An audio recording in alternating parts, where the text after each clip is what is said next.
আজকে আমরা যে নাটকটি বা ড্রামাটি প্লে করব সেটার নাম হচ্ছে পদবী। সেই পদবী ড্রামার যে আমি হচ্ছে শারিয়া নুর ইসলাম, আমি এই পদবী ড্রামার মা ক্যারেক্টারে আছি।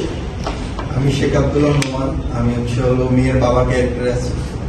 আমি জানতাম বলি আমি বউয়ের ক্যারেক্টার করছি। আমি রিহান রাফি ধ্রুব, আমি এখানে মেহেদির ক্যারেক্টার করছি।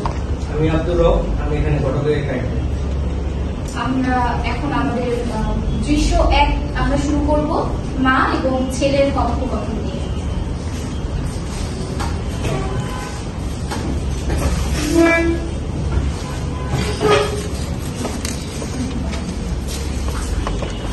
মা, আমার তো অফিস দেরি হয়ে যাচ্ছে।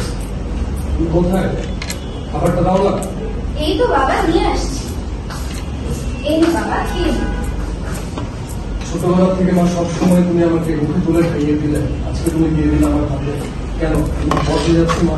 আরে না না বাবা, আমি তো তোকে খাইয়ে দিই। কি যে বলিস।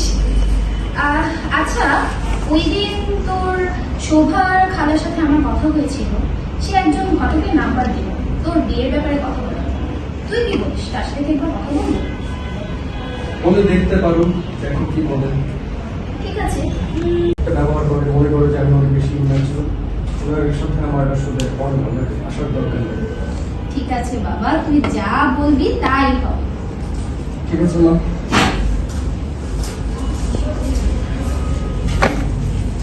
এখন দৃশ্য 2, মেয়ে এবং বাবার কথোপকথন।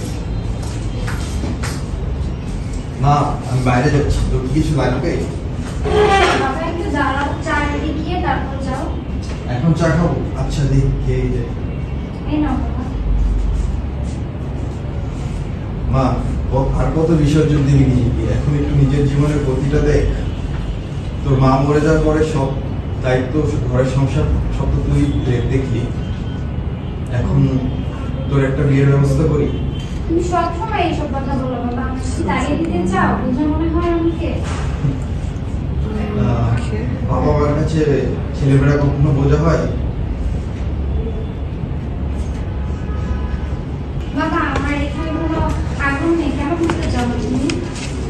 মা, বিয়ে তো একটা জীবনের অংশ, এটা বাদ দিয়ে কি জীবন যাপন করা যায়? আর কিছু বলবো না বাবা, তোমার যা ভালো মনে হয় তাই করো। আচ্ছা মা, রাগ করিস না, এখন আমি যাই।